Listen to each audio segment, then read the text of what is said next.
Good afternoon, everyone, or morning if you're on the West Coast, and thank you for joining us today. We're excited to bring you the sixth webinar in the NIA Data Linkage Program's 2024 webinar series.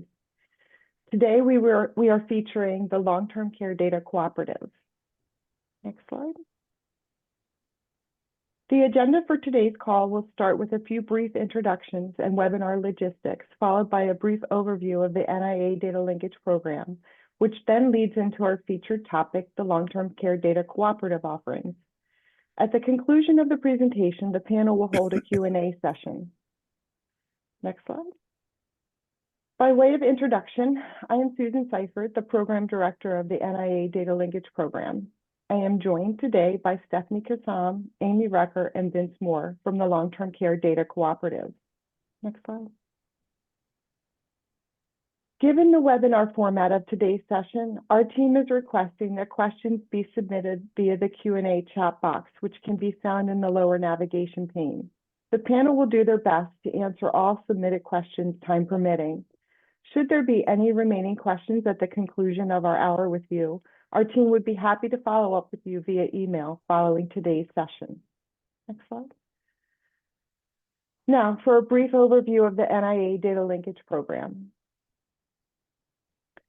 NIA established the linkage program to address three challenges that researchers face relative to gaining access to CMS data for linkage to their study. The first challenge is the time and cost for researchers to access CMS data, which can be quite lengthy. To overcome this challenge, NIA collaborated with CMS to structure this program in a way that is able to provide quicker access to the CMS data without researchers incurring any data fees. One condition, however, is that researchers must use the CMS linked data in a federally authorized system that complies with all the federal data security requirements to meet a moderate level security. Finally, NIA recognizes that not all researchers are experts in the use of claims data. Through the linkage program, researchers have access to knowledgeable data support staff to assist researchers in the use of CMS data. Next slide. Building on these challenges, the primary goal is to facilitate high-impact research in the area of health and aging while minimizing the cost of data. Next slide. Our comprehensive CMS data inventory includes Medicare enrollment data, Parts A, B, C, and D data, as well as the CMS assessment data, which is MDS, OASIS, and IRF-PI. We also provide access to Medicaid data. Next slide. The CMS and study data is delivered to the researcher in the linkage enclave, which is a set of secure workspaces where researchers are able to analyze the CMS-linked study data. Each project gets a dedicated project environment, which is accessible to only authorized members of the research team. Next slide. The linkage enclave offers a variety of statistical software packages such as MATLAB, Python, R, SAS, SPSS, and Stata. The enclave also features a proprietary tool called the Job Board, which is a load-balanced, high-speed server farm which can be utilized to run your statistical programs, often in substantially less time than running your programs using local resources. Next slide. The enclave also features a file transfer tool that allows researchers to transfer files into and out of the enclave. Importing files is generally restricted to code and supplementary data files that have been approved by the study team. Exportation requirements are aimed at supporting dissemination of your research findings and are slightly more restrictive in that data exports should be aggregate level data with no PII, PHI, or small cells. Data transfers out of the enclave require a review by both the NIA Data Linkage Program as well as the study. Next slide. The linkage program offers a three-pronged support structure. First, the linkage contractor offers access to and support using CMS data as well as enclave support. NIA supports the researchers not only through the support of the data linkage program, but also through the NIA DUA review and approval process for CMS data. And of course, each study team offers their expertise and their study data and associated support. Next slide. The linkage team can be accessed via email or phone, Monday through Friday, 8 a.m. to 8 p.m. Eastern Time.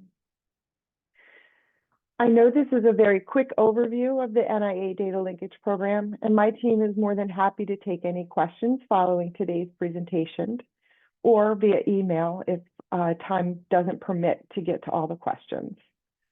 Now, without further delay, I would like to introduce the Long-Term Care Data Cooperative team to continue today's presentation. The first presenter is Stephanie Kazam. Thanks so much, Susan, and we're really excited to be here. I'm joined by Vince Moore and Amy Recker, and thanks, Susan, for the introductions earlier. If you go to the next slide, I'm here to give a little introduction to the Long-Term Care Data Cooperative, and if you go to the next slide, you can see our website, and I hope this is a website many of you have already checked out. Please do keep checking back. We try to keep it fresh with new materials, new information, and new Q&A, especially as we get great questions from you all. And if you go to the next slide. So the Long-Term Care Data Cooperative is funded by the National Institute on Aging under the Impact Collaboratory. And the Impact Collaboratory is building the capacity to do embedded pragmatic trials in healthcare settings for people with dementia and their care partners. And we're excited to have been grown out of that Impact Collaboratory.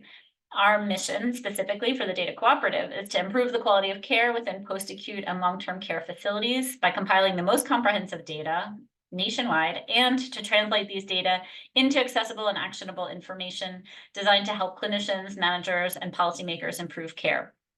And you'll hear us return to the theme of making these data usable and actionable throughout the presentation today, because that's really baked into the mission and baked into everything that we're doing. So you'll, if we go to the next slide, you'll also see this reflected in the key purposes that the Data Cooperative was established to accomplish. So the first key purpose is to use the electronic health record data assembled from post-acute and long-term care settings for population health analytics to support operations and care coordination. And that is something that the Data Cooperative staff do, working with the providers who have shared their data with the Data Cooperative. And the second key purpose is for public health surveillance and monitoring of medical conditions and infections. And this is something that we're doing in collaboration with public health authorities. The third established purpose is to make the data available for observational comparative effectiveness research. And the fourth is for to facilitate provider and patient recruitment into clinical research studies, including phase 3 and phase 4 trials that for randomized intervention trials. So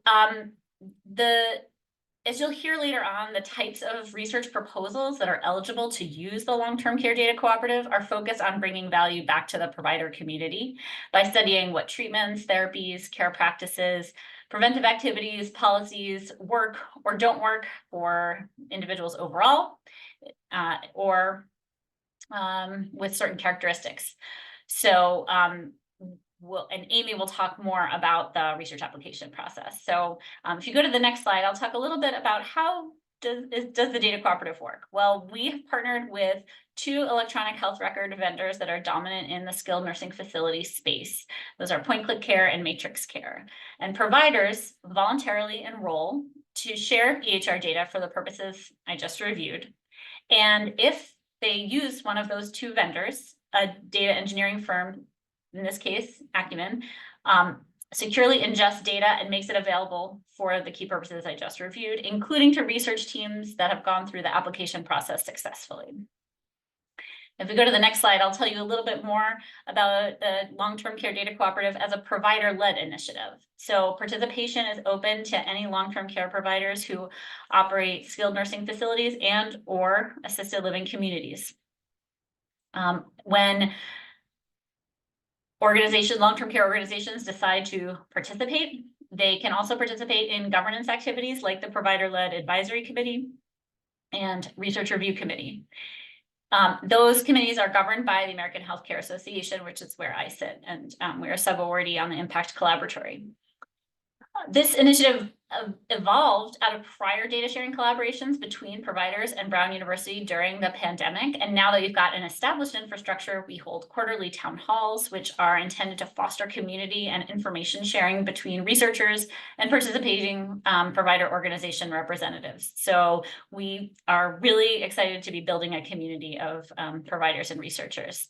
If you go to the next slide, I want to talk about eligibility to use these data. So US-based investigators who are affiliated with US institutions, including governments, federal institutions, institutions of higher education, or other nonprofit organizations and healthcare systems are eligible to apply to use the data cooperative data.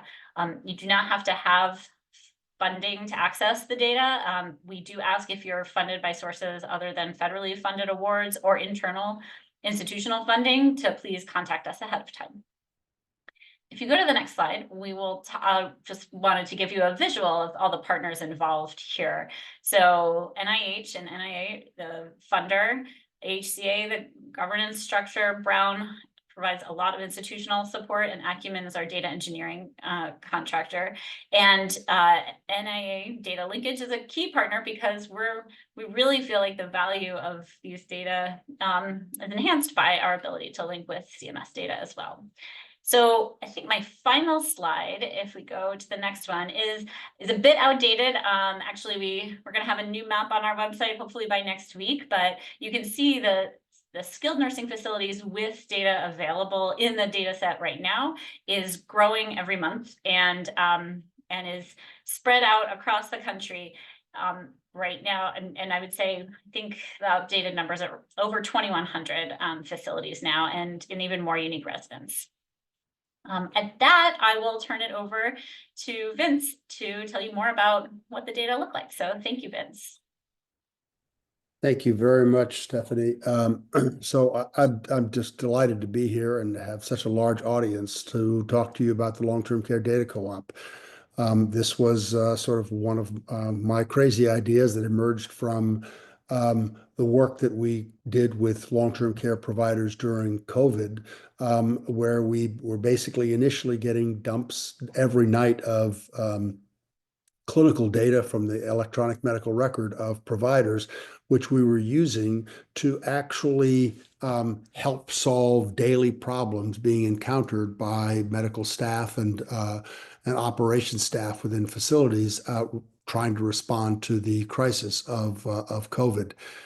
Then subsequently, we got involved with the monthly downloads of other nursing home groups, and then began to think about what this would look like on an institutionalized, permanent infrastructure that would be available to researchers who could then interact with and help address important clinical questions, many of which the answers we don't know in this highly vulnerable, specialized population in a nursing home setting.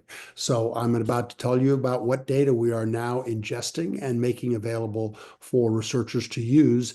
And this is a process of being and becoming as this data resource becomes increasingly available, expanded, and as we learn about what the data are in this overall resource. Next slide, please. So the value of these data versus claims or MDS only information, minimum data set, the assessment data that originally was available for all users of nursing homes, is that the resident daily census information tells us where an individual resident is on any given day as they are tracked in the EHR. So this is sort of like the census of daily tracking, because nursing homes essentially bill on a daily basis for most patients. They actually need to know where they are. So we know where they are. And this is an improvement over guesstimating whether a person is or is not in the nursing home based on their MDS or based on the MDS merged with claims. In addition, it provides a vast amount of very important clinical data that is on no other resource, such as vital signs, which for many, many people is available on a daily basis blood pressure, heart rate, respiratory rate, temperature, pain, etc. There's also blood glucose for many patients on a daily or weekly basis, as these data are updated and made available in the vital signs sites. Plus height and weight, which is measured much more frequently than the quarterly required minimum data set. Next slide, please. So the other thing of great importance is immunization records. Right now, some of the immunization information is available on the minimum data set as it evolves over time, but it also says not only whether influenza or pneumococcal vaccination occurs, but also exactly what vaccination type in terms of the specific label, plus also what date it actually occurred. Additionally, advanced directive data, both in coded form, and each facility or each company has its own coding options, which we try to normalize and standardize.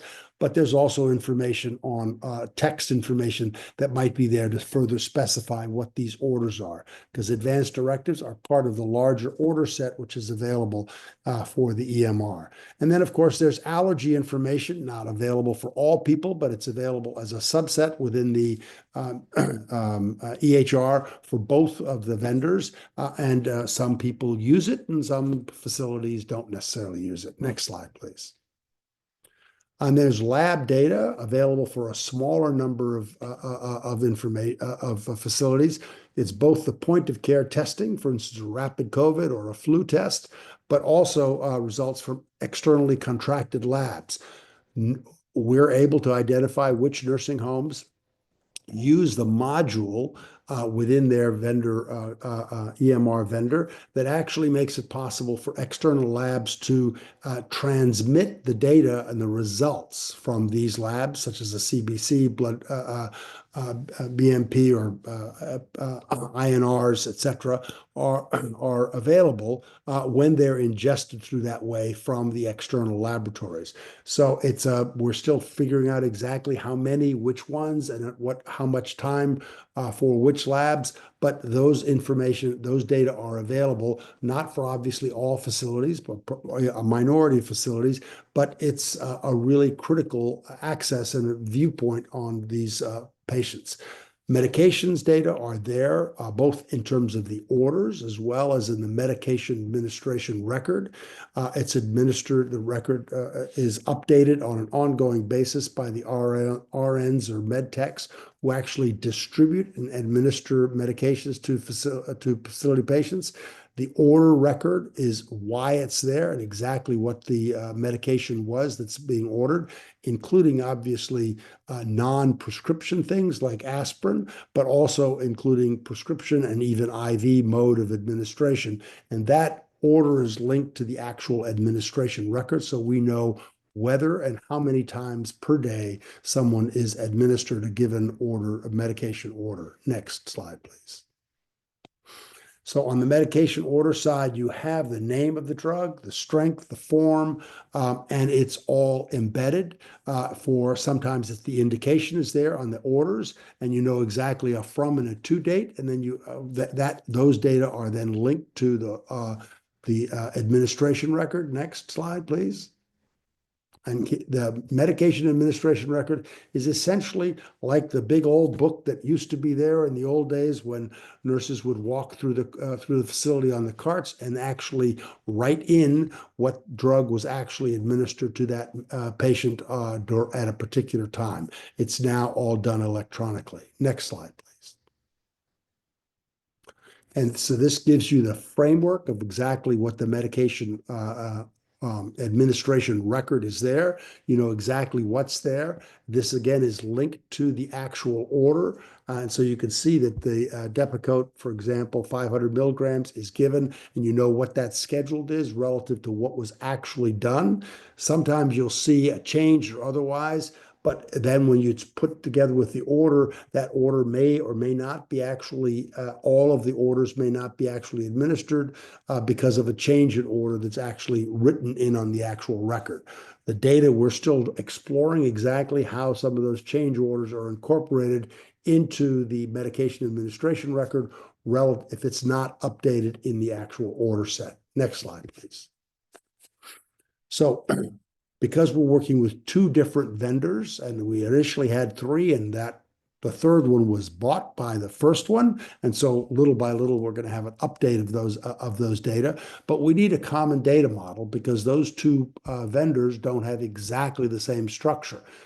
Because the MDS was there as one of the first major electronic record components in all nursing homes in America since 1990, essentially, or early 1990s, the common structure of these EMR records is predicated on that. So there is a common structure around that. And of course, the medication administration records and so on.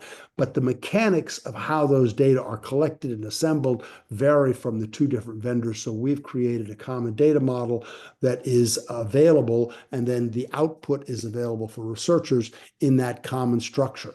Where there is no commonality or some data elements are missing, it will only be there for the one EMR vendor that might have it. Next slide, please. So we're now working on future orders, future new data structures, because we are ingesting far more data that is yet embedded in the common data elements that are not right now available to our researchers. So we're now getting nutrition orders, wound care and treatments, and other kinds of therapy orders that are in the standard order set, but that are not yet available the way advanced directives are. We expect those to be continually roll out over the next 3 to 5 months as we move forward.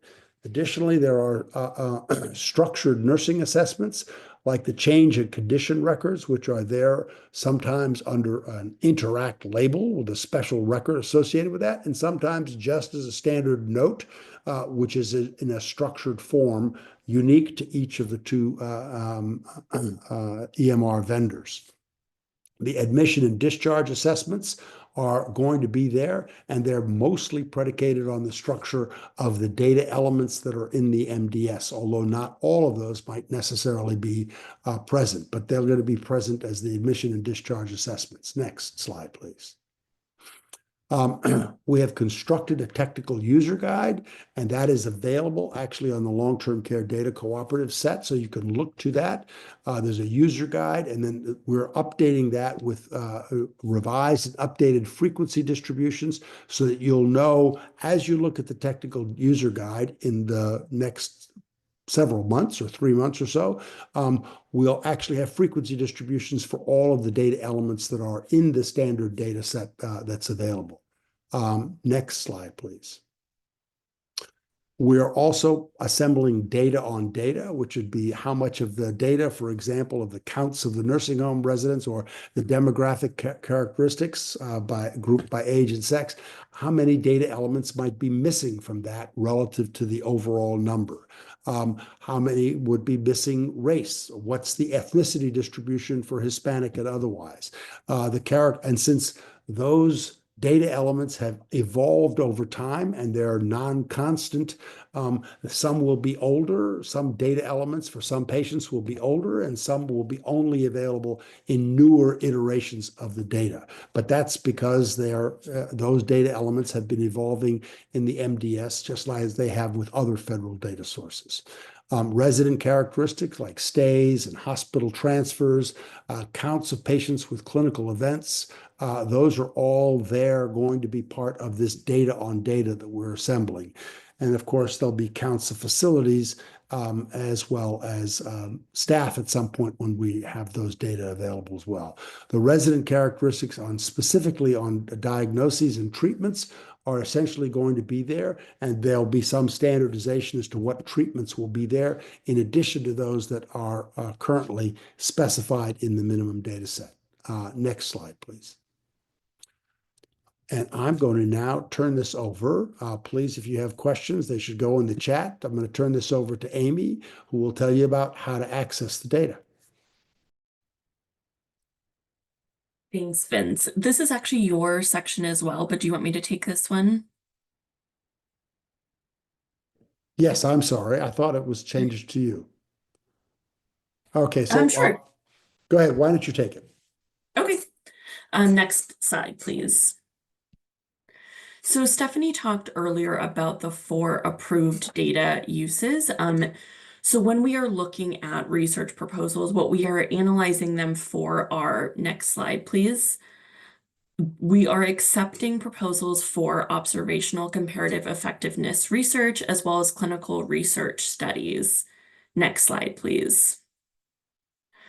So generally for observational comparative effectiveness, we're looking at cross-sectional or longitudinal analyses comparing patients who, for example, were or were not exposed to a particular treatment, drug test, care regimen, or were exposed to different treatments intended to address the same clinical condition.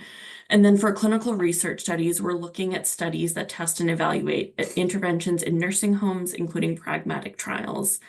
As you're developing your proposals, if you have questions, we encourage you to email us. We're happy to meet with you ahead of time or to attend one of our, we're doing monthly researcher Q&A sessions. We'll show the upcoming dates at the end of this presentation, but we're happy to talk through your proposals with you. Next slide, please. Here are some examples of studies that would and would not be approved. These are also listed on our website. Next slide, please. And then there are 2 options for data access. So you can request the EHR data only, and that is through our virtual secure workspace, or you can request the EHR data linked to claims, which is of course what we're talking about today. And that is through, as Susan mentioned earlier, the Linkage virtual workplace. Next slide, please. I won't go into this slide too much in detail, but just as a reminder that we have linked data available. So when you would finish our application and review process, we would then approve you to complete a DUA with Linkage, and you would be given all that information at that time. Next slide, please. This was a question that came up in the Q&A section, so there is no cost for standard access to the EHR data or the EHR data linked with claims for observational studies. All interventional studies and observational studies with data that may exceed this may incur costs. And then, as Stephanie mentioned earlier, researchers that are funded by other sources than federally funded awards should please email us ahead of time. Next slide, please. So let's talk a little bit about the application and review process. Next slide, please. So the first step is if you navigate to our website, specifically to the researcher page, you'll see on the right-hand side a box that says Step 1. So Step 1 is submitting a specific AIMS page. So we will receive that and review it for eligibility and feasibility. So we are looking at, does that meet one of the 2 approved categories of research that I mentioned earlier? And is this study feasible? Is it requesting EHR data elements that we have available? Once we say yes, then you are directed to submit a full application. If we still have questions, we may offer a call. Once a researcher submits a full application, we also review that. Something that's part of the full application is something I'll talk about on the next slide, which is the plain language abstract. That plain language abstract is reviewed by our team, and then it goes one of 2 ways. So if you are someone who is requesting a letter of support, we would ask our research review committee to do an early preliminary review and approval of basically you receiving a letter of support. And then your proposal would usually go on hold. If you are already funded or you're not requesting a letter of support, then your application would go on to something called the community comment period. So I want to reiterate something that Stephanie said earlier, which is that this is a provider-led initiative. And so it's sort of a unique review process in that our providers are very involved in all aspects of the cooperative, and they have the opportunity to review and comment on every application that comes in. So they don't vote on it, but they can share their thoughts. They can submit through a survey, like any comments that they have. And those are shared with the research review committee, which is where the application goes to next. And those are the folks that vote on whether or not to approve or deny this application for full approval. Once it is approved, then we just need proof of IRB approval before we can sign a DUA with us. And then if you are also requesting linkage, you would sign a DUA with linkage next. Next slide, please. So I mentioned this earlier, so this is the plain language abstract, and so this is part of, you're asked to upload it as part of the application process. And so what we are looking at when we review this is we want this to be a structured abstract with the following elements. This is again listed on our website as well as in the application very clearly. But so what this plain language abstract does is it goes in front of the long-term care audience. So these are folks that have a very strong clinical background, but they don't necessarily have the experience in research methods. So we want it to not be overly simplistic, but we want it to avoid academic language. And so our team will often review that and then send it back with tracked changes of some edits that we suggest before it goes on to the community comment period. Next slide, please. This is just a bit of background on our research review committee. And so we have a mix of LTCDC leadership as well as an advisory board member. And then we have providers on our data cooperative as well as one academic researcher. And so when our review committee looks at your application, what they're evaluating it for is alignment with mission. Does it request to use data elements that are sufficient to accomplish the study objectives and for EHR data elements that are available? Does it include sufficient detail to assess feasibility to accomplish said objectives? Are the investigators well qualified to execute the study? And does this not place an unusually heavy burden on our data processing staff? Next slide, please. And so I mentioned these earlier. So again, if you are interested in creating a proposal and applying to the Long-Term Care Data Cooperative, we highly encourage you to. We would love to hear from you. These are the dates of our upcoming Q&A sessions. So unlike today's webinar, which was structured and very informational, these are going to be open Q&A sessions where interested researchers can attend, bring their proposals, and ask questions. So we encourage you to register for future ones, as well as send any questions into our LTC Data Cooperative at aka.org email, which I'll put in the chat as well.